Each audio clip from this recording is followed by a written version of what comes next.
तर दोन्ही पक्षांची ताकद कमी झाल्यामुळे मोदींनी ऑफर दिली असं मुख्यमंत्री एकनाथ शिंदेंनी म्हटलंय। मोदींनी पवारांना दिलेल्या ऑफरनंतर शिंदेंनी ही प्रतिक्रिया दिली। पक्षाची शक्ती कमी झाल्यानंतर विलीनीकरण करतात असं शिंदेंनी म्हटलं। तर मोदी लटकती आत्मा, आमचे पवित्र आत्मा त्यांच्यासोबत जाणार नाहीत असा पलटवार संजय राऊतांनी केलाय। पवार ठाकरे घाबरलेले नाहीत, शिंदे अजित पवार घाबरून पळून गेले असा पलटवार संजय राऊतांनी केला आहे।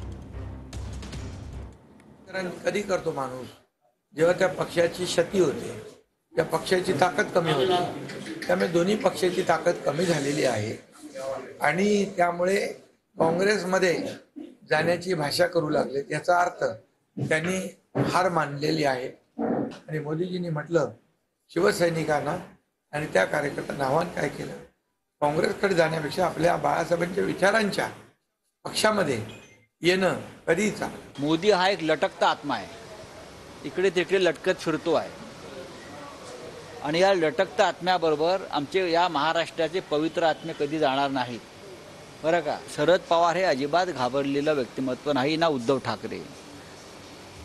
जे डरपोक होते त्यांना तुम्ही तुमच्या पक्षात घेतलेलं आहे। मुळात अशा प्रकारचे ऑफर करणं हा बालिशपणा आहे। मोदी यांना कळत नाही नक्की कुठे लटकतायत।